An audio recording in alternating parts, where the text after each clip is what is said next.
Hey everyone. So you're likely looking to get a solid understanding of something really important, that Yeah. connection between addiction and trauma, especially uh, how it shows up within our justice system. Hmm. And you want to know what really matters without getting, lost in the weeds of endless research papers. Exactly. Just the key information, clear and concise. Well, that's exactly what we're diving into today. And we've looked at two really helpful sets of information for this. First, there's an overview from Tikva Lake, Florida, that gives us a good sense of the big picture on addiction and trauma stats and general treatment approaches. Okay. And second, we've pulled insights from the SAM HSA library. They focus specifically on screening and assessment for people in the justice system who are dealing with both mental health and substance use issues, what we call co-occurring disorders, or Right, CIDs. CIDs. So our goal here, it's pretty straightforward, really. We want to unpack how addiction and trauma are tangled together. Understand just how common this is, particularly when the justice system gets involved. Yeah, and get a handle on how professionals actually figure out what kind of help someone needs. Think of it as getting informed, quickly but thoroughly. Sounds good. Okay, so let's start right there with Yeah. that core connection. Addiction and trauma. Mm. Just how often do these two things actually go together? Well, it's really striking. The frequency is very high. It's actually quite unusual to find one without the other having some kind of influence. They seem deeply intertwined. Right, and like the sources explain, it often works something like this. Someone goes through something deeply traumatic. Yeah. It could be abuse, neglect, maybe witnessing violence, Yeah, really damaging experience. and it leaves these significant emotional, mental scars. Exactly. And for some people, maybe quite a lot of people, using substances or, engaging in addictive behaviors becomes a way to manage that intense pain. Ah, yeah. It can be a way to kind of numb those difficult feelings or the memories tied to the trauma. It's like a form of self-medication in a way. That really shows you how deep that connection can run. And this isn't just like anecdotal observation, is it? There's actual data showing how often this happens. Oh, absolutely. The research is quite clear here. Studies indicate that a really significant majority, we're talking up to 75% of individuals who are seeking treatment for addiction, have also experienced some form of trauma. Wow, 75%, 3 out of 4 people. Mm-hmm.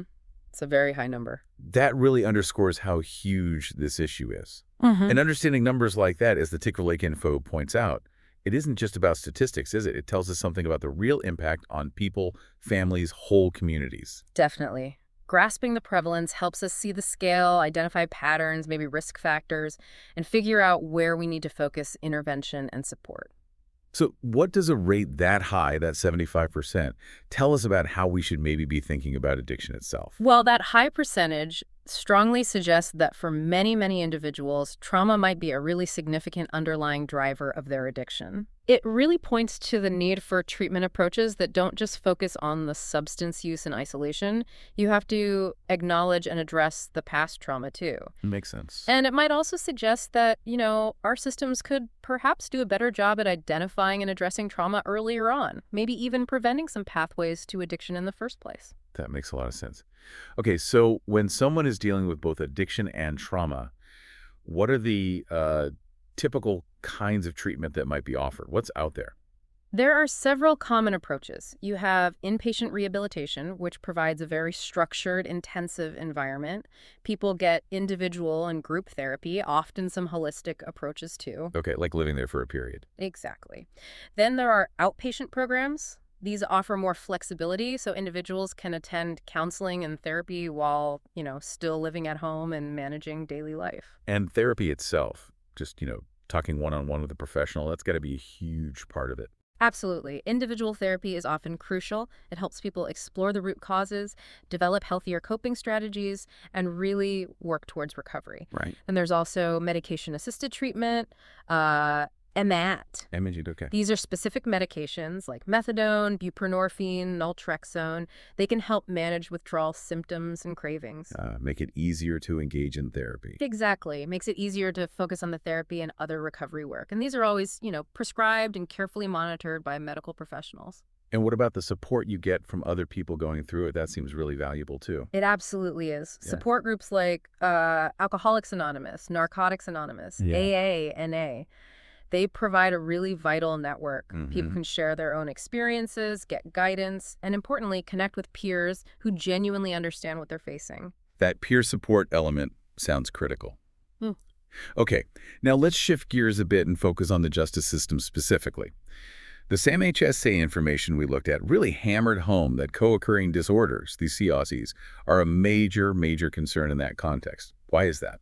Well, the prevalence is just very high.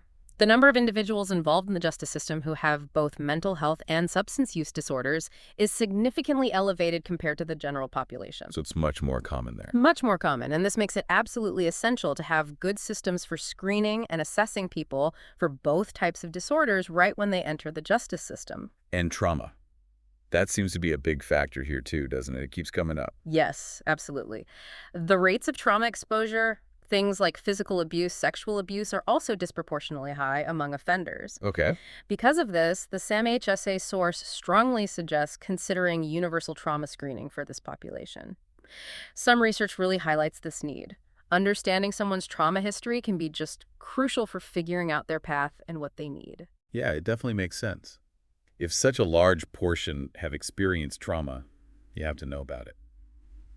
So beyond trauma, what else are these initial screenings in the justice system trying to identify? Well, screening for suicide risk is critical. Unfortunately, rates of suicidal thoughts and behaviors are higher among individuals with CODs in the justice system. That's really concerning. It is. Also, understanding how motivated someone is for treatment is important. That motivation level can be a predictor of outcomes, and you can actually get a sense of it even at the screening stage. Interesting. I also noticed drug testing was mentioned as part of screening. How does that fit in? Right, drug testing. Huh. It can actually serve a couple of purposes. Beyond just detecting use, the knowledge that testing might happen can sometimes help increase a person's motivation for treatment and improve their adherence. Ah, like an accountability factor? Kind of, yeah. It Yeah. can be an incentive for some to reduce or stop their use. And research does suggest it can be a valuable tool in this setting. And, it's really important to underscore that with any screening and assessment, being sensitive to cultural differences is key, and making sure the staff doing it are well trained to understand and navigate those differences. Absolutely crucial. So screening is that first step, finding out who needs help. But it's obviously not the only step. How do we move from just identifying these issues to actually providing, effective help? Right. That's where the idea of matching the treatment to the individual's specific needs really comes into play. There's a model called the Risk, Need, and Responsivity model, often just called RNR. R&R. It was developed by Andrews and Bonta, and it's being used more and more in justice settings. It's basically a framework to help identify someone's treatment and recovery needs, but specifically looking at them in relation to their risk of reoffending, Yeah. criminal recidivism. Okay, so it's not just looking at their clinical diagnosis, like depression or Mhm. addiction, but also linking it to their risk of ending up back in the system. Why is that important? Because the R&R model helps figure out the right level of both treatment and supervision for that person within the justice system. It specifically incorporates factors related to criminal risk things that might not typically be the focus of a standard mental health or addiction assessment. Got it. So it allows for a more tailored approach, trying to address both the factors contributing to criminal behavior and the underlying mental health and substance use issues simultaneously. That sounds like a much more comprehensive way to think about it. But our sources also make it clear that dealing with co-occurring disorders, especially in this population, is really challenging. Oh, extremely challenging. Individuals with CODs present significant hurdles across both the criminal justice and social service systems. How so? Well, for one, research indicates they just have a higher likelihood of being arrested compared to those with only one disorder or none. Why is that? Often, it's linked back to that self-medication idea we talked about.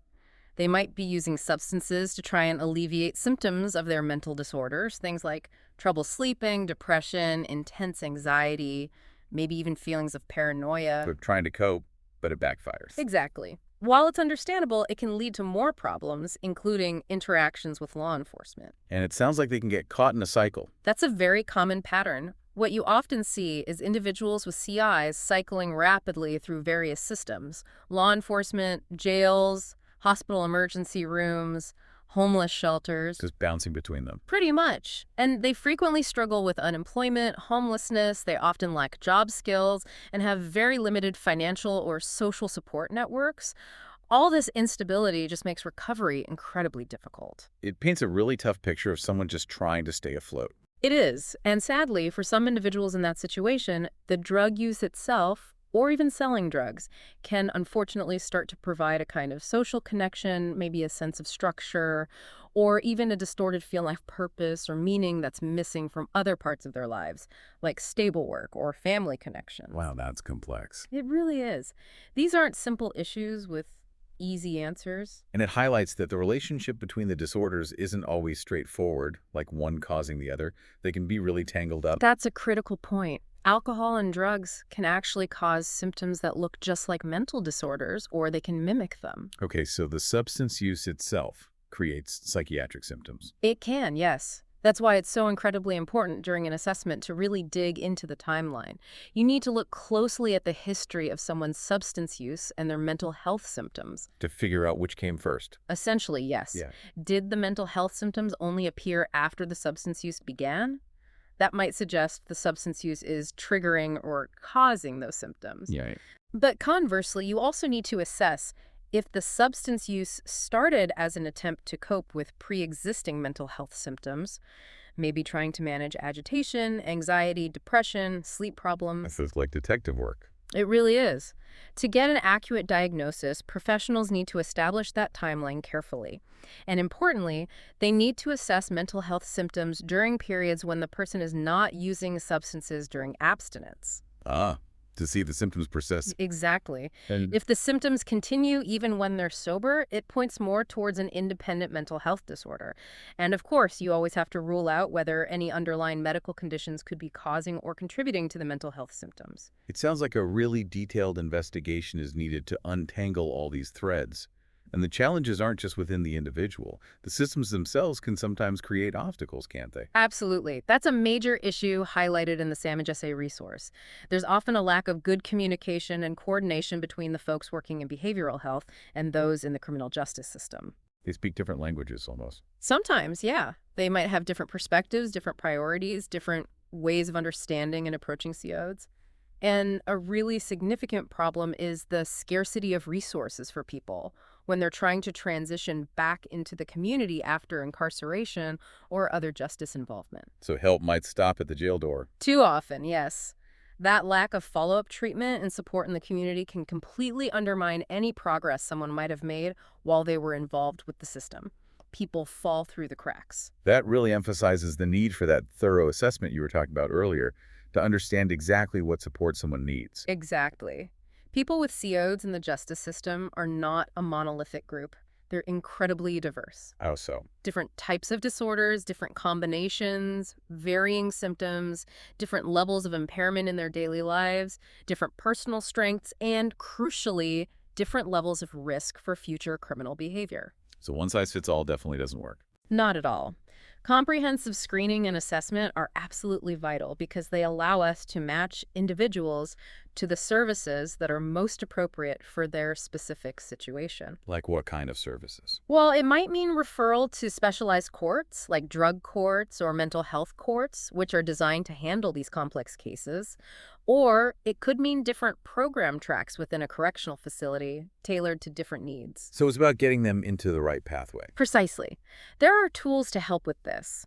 The Patient Placement Criteria, or PPC, developed by the American Society of Addiction Medicine, ASAM, is one model.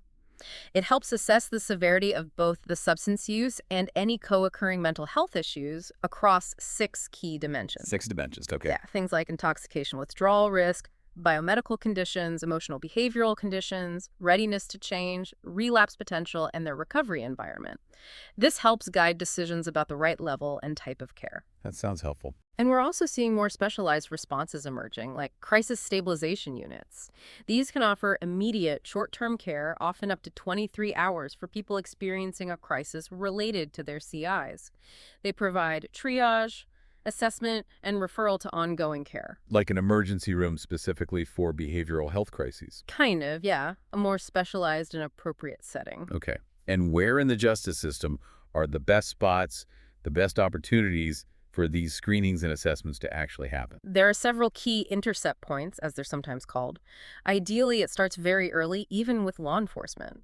Things like crisis intervention teams, CIT training for officers, can help them recognize and respond appropriately to someone in a mental health or substance use crisis. So diverting them from jail if possible. That's often the goal, yes.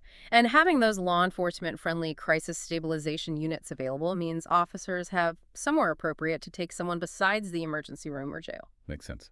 What about later stages? Screening and assessment are incredibly important at the court level, particularly during the dispositional phase when decisions about sentencing or case outcomes are being made.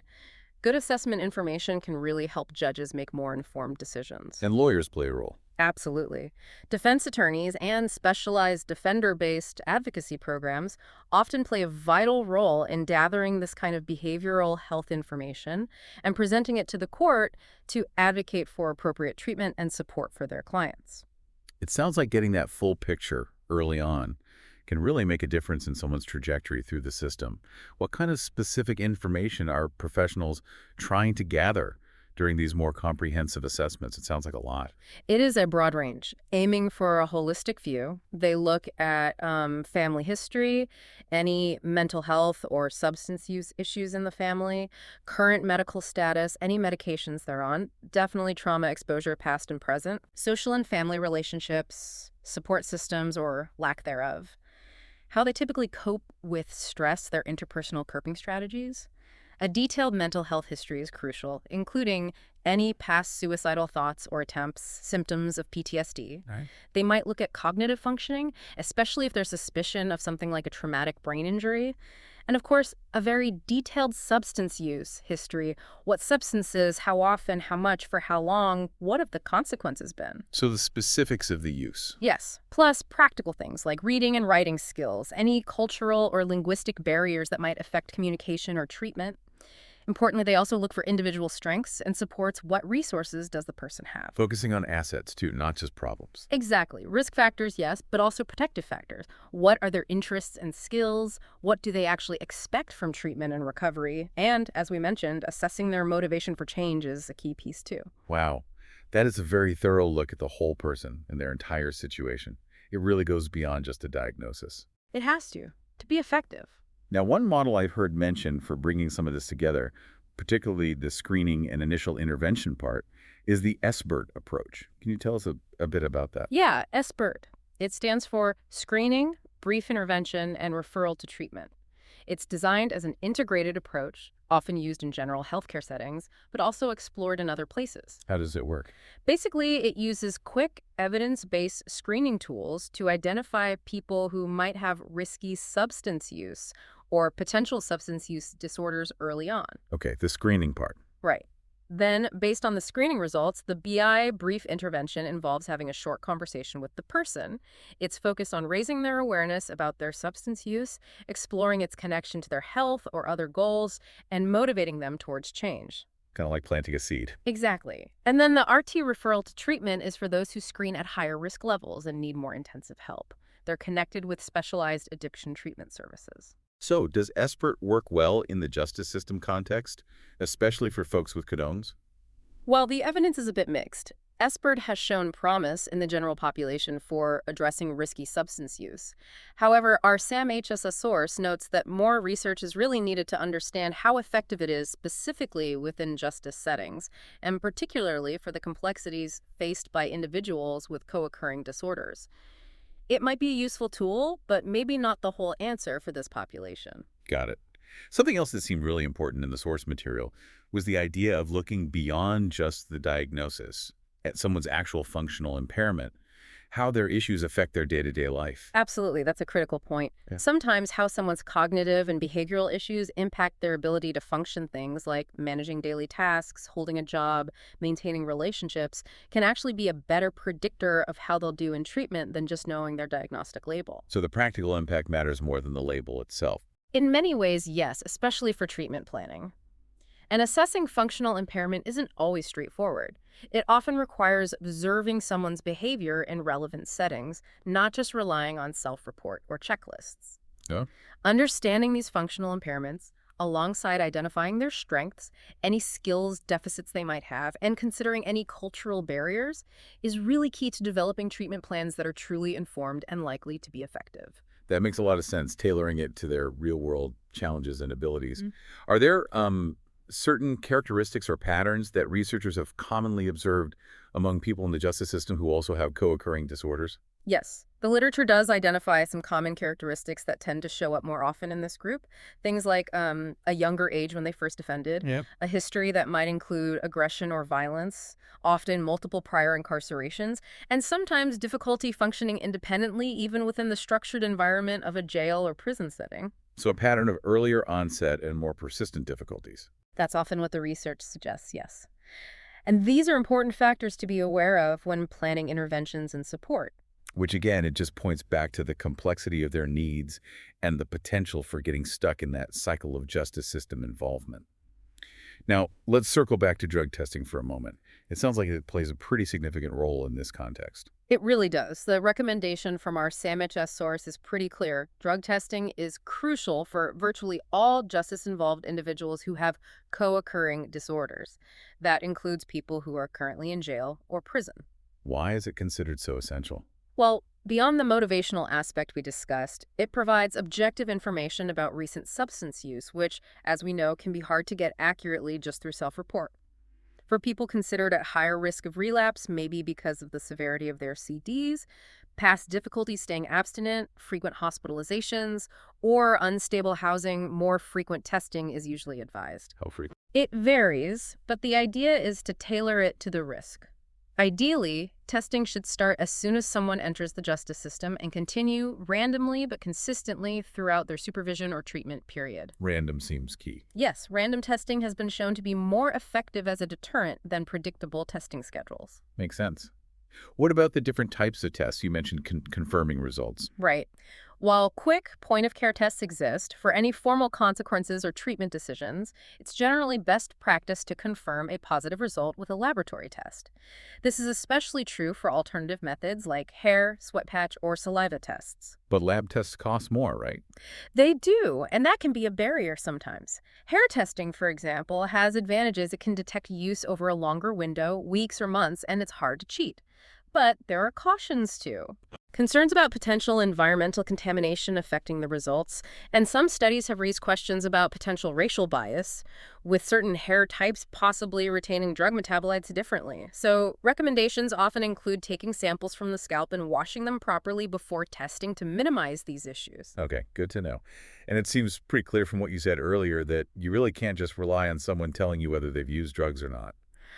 That's very true, unfortunately. There are just so many reasons why self-report might not be accurate. Simple recall bias, forgetting details. Social desirability, wanting to present oneself in a better light.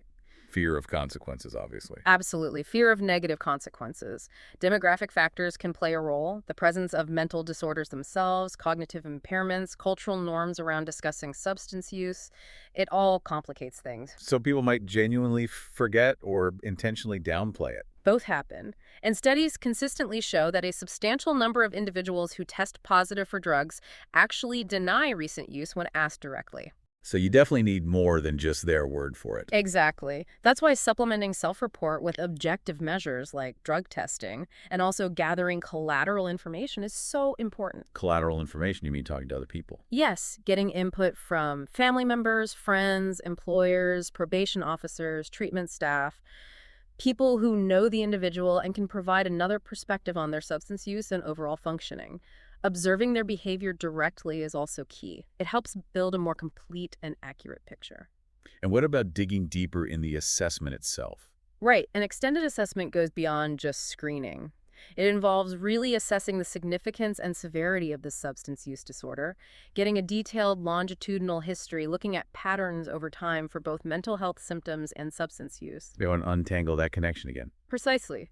Analyzing the relationship between the mental health symptoms and the substance use, including understanding triggers for relapse, and then periodically reevaluating their risk level and symptoms over time because things change. And other ways to boost accuracy. Looking at archival records, past treatment records, criminal justice records can be very helpful. Waiting to do the assessment until the person is not acutely intoxicated or in withdrawal is obviously important for getting clearer information. And critically, understanding the psychometric properties, the reliability and validity of the specific screening and assessment tools being used. Not all tools are created equal. Right, so once you have all this information from screening, assessment, testing, collateral sources, how do professionals then decide how much risk someone poses and how intensive their treatment or supervision needs to be? This is where that R&R model comes back in strongly, particularly the risk principle. Identifying individuals who are both high risk for reoffending and high need in terms of their behavioral health issues is really crucial. Why focus on the high-risk group? Because research consistently shows that targeting interventions towards those at highest risk yields the best results in terms of reducing recidivism, future crime. Programs that effectively target high-risk offenders tend to reduce reoffending rates, and they also provide greater economic benefits to the community. Okay. And how do they determine risk? You mentioned static and dynamic factors earlier. Exactly. Risk assessment tools look at both. Static risk factors are historical things that can't be changed, like their age at first arrest or their criminal history.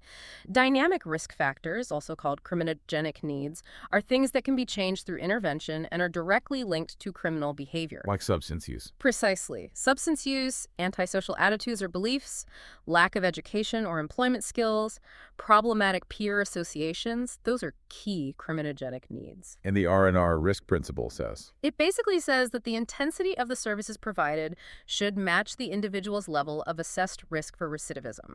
High-risk individuals need more intensive services and supervision. And low-risk individuals. They generally need less intensive intervention.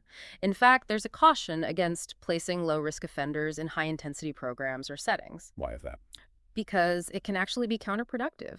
It might disrupt their existing protective factors like stable employment or positive family ties, and it could expose them unnecessarily to negative influences from higher-risk peers.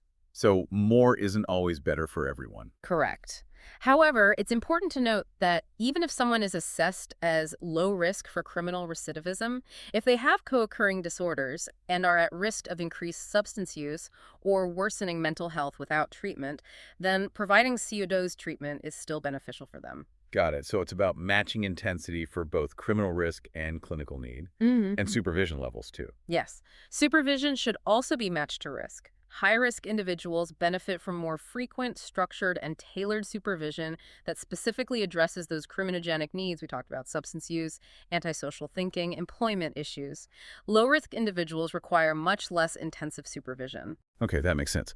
Now, within this group, particularly those at higher risk and with significant mental health issues, the risk of suicide looms large, doesn't it? You mentioned it earlier. Tragically, yes, it's a very serious concern. National statistics show that over 90% of people who die by suicide have a history of a mental health disorder, with depression and substance use disorders being particularly common factors. And it's even higher in the justice system. Yes, the risk is significantly elevated. One study found that suicide attempts are 5 times more likely among incarcerated individuals who have mental disorders compared to those without. 5 times. Wow. It highlights why ongoing suicide screening is absolutely critical for offenders with co-occurring disorders. The combination of serious mental illness and substance use significantly increases that risk. So it's not a one-time check at intake. Definitely not. Comprehensive and systematic suicide screening needs to happen repeatedly at different stages of justice system processing: arrest, booking, pretrial diversion, entering probation or parole. It's especially important during that first month of incarceration, which is a high-risk period, and also before significant events like court dates. Who is considered at the absolute highest risk. Research points to individuals with severe depression, those experiencing psychosis like in schizophrenia, and people going through acute drug withdrawal as being particularly vulnerable. And what specifically are they assessing during the suicide screening? They look at several key areas: current suicidal thoughts, how frequent, how intense, whether the person has a specific plan, how lethal that plan is perceived to be, have they taken any preparatory actions? Like gathering means. Exactly. They also assess the person's self-control, their ability to resist acting on suicidal impulses. Crucially, they also explore reasons for living. What protective factors does the person have? And what level of social support is available to them? It's a stark reminder of the vulnerability here. Okay, shifting slightly, back to treatment engagement. It sounds like someone's motivation to change is important, but maybe not in the way we typically think about it. Like, do they have to want help to get help? That's a great question, and there's a common misconception here. While it's true that someone's level of motivation can predict things like treatment compliance, dropout rates, and overall outcomes, low motivation is often linked to higher dropout. It's not true that high motivation is a necessary prerequisite for treatment to be effective. So you don't have to wait for them to hit rock bottom or have some big epiphany. No, not at all. In fact, the thinking has really shifted. Instead of seeing motivation as something a person either has or doesn't have, the focus is now on interventions that can build motivation and self-efficacy, their belief in their own ability to change. Like motivational interviewing. Exactly. Techniques like motivational interviewing are designed specifically to help people explore their own ambivalence about change and strengthen their commitment to pursuing positive goals. So a lack of initial motivation shouldn't be a barrier to offering treatment. Rather, treatment itself should include strategies to enhance motivation. That's a really important distinction and a more hopeful perspective, actually. It is. Now, something else that's crucial, given the demographics of the justice system, is cultural factors. How are things like ethnicity, background, gender, sexual orientation considered in screening and assessment? This is absolutely essential, and the SAMHS's source really emphasizes it. Because such a large proportion of individuals involved in the justice system come from minority backgrounds, it's critical to carefully consider the impact of ethnicity, social class, gender, sexual orientation, race, disability status, socioeconomic level, even religious and spiritual affiliation in all aspects: screening, assessment, and treatment planning. Why is it so critical? Because, unfortunately, being from a minority group can often act as a significant barrier to accessing and benefiting from treatment. Research shows that individuals from racial and ethnic minorities are often less likely to seek treatment in the first place.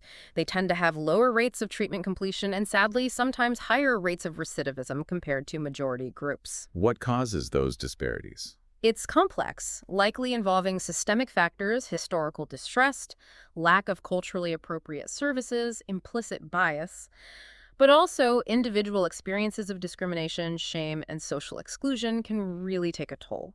They can lower a person's self-efficacy, their belief that they can succeed, and lead them to anticipate negative judgment from treatment staff, which makes them hesitant to engage fully. So a culturally sensitive and competent approach isn't just, the right thing to do. It's actually fundamental to making interventions effective for everyone. Absolutely fundamental. Without it, we risk perpetuating disparities and failing to meet the needs of a large segment of this population. Okay. Now, you mentioned earlier that there isn't one single magic tool for screening for co-occurring disorders. So given that, what are some of the actual instruments or questionnaires that professionals use?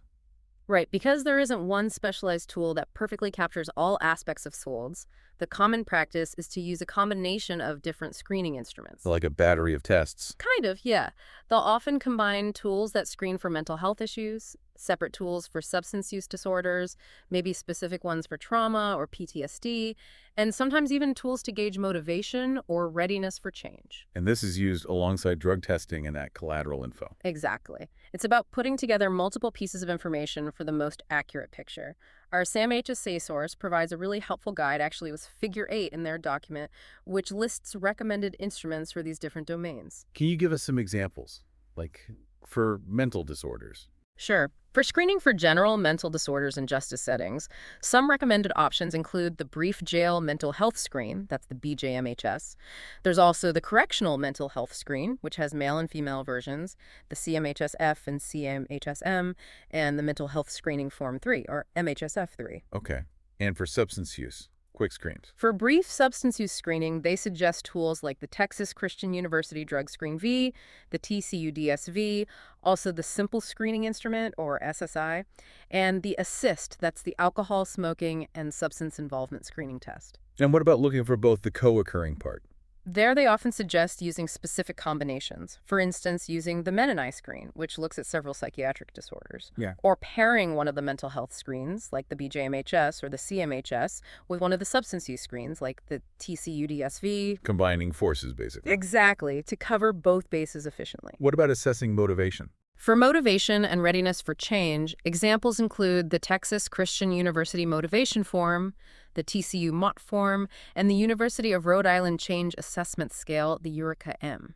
And trauma. That seems really important given our earlier discussion. Absolutely. For trauma history and potential PTSD, they recommend first screening for exposure to traumatic events using something like the Trauma History Screen, THS, or the Life Stressor Checklist Revised, LSCR, or the Life Events Checklist for DSM-5, LEC-5. So just finding out if they experience trauma. Yes, that's the first step. And then if trauma exposure is indicated, using a PTSD symptom measure like the PTSD checklist for DSM-5, the PCL-5. Okay, a two-step process. And finally, suicide risk screening tools. For suicide risk, the recommendations include combinations like the Interpersonal Needs Questionnaire, INQ, plus the Acquired Capability for Suicide Scale, ACSS, or standalone scales like the Beck Scale for Suicide Ideation, BSS, or the Adult Suicidal Ideation Questionnaire, ASIQ.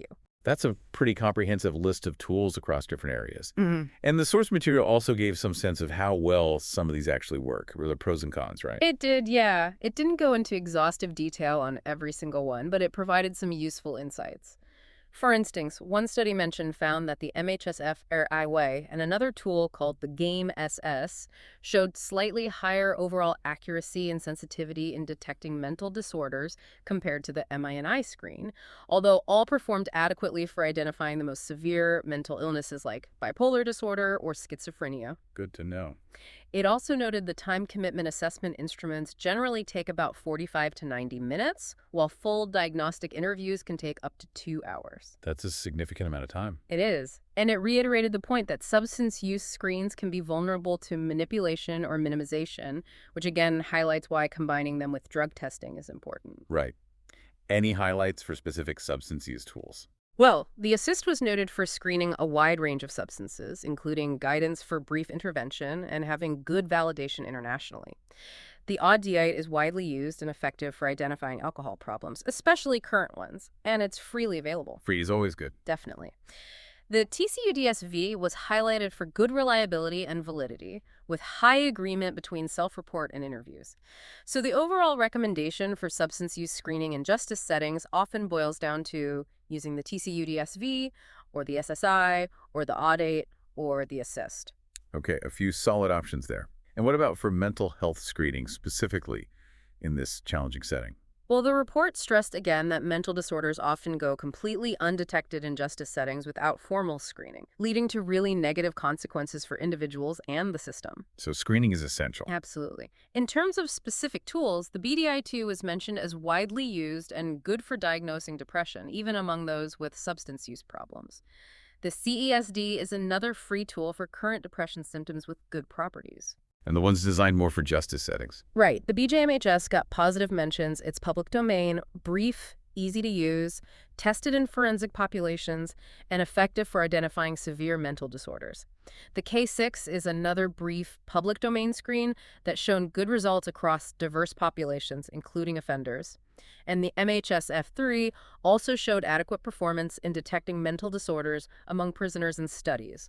So the recommended mental health screens often include the BJMHS, the CMHS-FM, the MHSF3, or the K6. Got it. And quickly, any standouts for trauma or suicide risk tools mentioned? For suicide risk, the BSS was noted as being able to discriminate different levels of suicidal ideation among offenders. For trauma and PTSD, the PCL-5 is a standard measure. The TSC-40 was mentioned as a public domain tool used with offenders, including those with CODS, showing links to trauma exposure. The THS is a free, short screen just for identifying traumatic event exposure. Again, that figure 8 in the source is the best place for the full list of recommendations in these areas. And the key point about motivation screens. Just to reiterate, they shouldn't be used as a gatekeeper to treatment. The focus should always be on interventions that build motivation and self-efficacy, using tools like the TCU MOT form or Eureka M to track progress, perhaps, but not to exclude anyone. That's really clear. Okay, this has been incredibly informative, a really deep dive into a complex area. So just to wrap things up, what are the most important things for us, for you listening, to take away from all this? I think the key insights really boil down to a few core points. First, that incredibly strong, often intertwined connection between addiction and trauma. You often can't effectively address one without addressing the other. Right. Second, the significant challenges that co-occurring disorders present within the justice system, leading to cycles of involvement and instability for many individuals. Third, the absolute necessity of comprehensive, culturally sensitive screening and assessment processes to accurately identify these co-occurring issues early on. Can't help if you don't know what's going on. Exactly. Fourth, the importance of matching treatment and supervision approaches to the individual's specific needs, considering both their clinical issues and their criminal risk factors, like the R&R model suggests. Tailoring the response. Yes. Fifth, the critical need to be constantly aware of and assessing for the heightened risk of suicide in this vulnerable population. A vital safety net. And finally, understanding that while motivation is helpful, our efforts should really focus on building someone's belief in their ability to change and actively fostering their motivation for recovery rather than waiting for it to appear spontaneously. It's clear that really understanding these complexities, all these interconnected pieces, is the absolutely essential first step towards developing more effective interventions and providing better support for individuals who are facing these immense co-occurring challenges. Exactly. And perhaps that brings us to a final thought for you to consider. Something to mull over after listening. Given everything we've discussed, the high rates of trauma among people struggling with addiction, and especially within the justice system, how might things change if we adopted a more universally trauma-informed approach? Not just in specific treatment programs, but across all our systems: healthcare, justice, education, social services. What impact could that have on prevention, on intervention, and ultimately on long-term recovery outcomes? That's a really powerful question.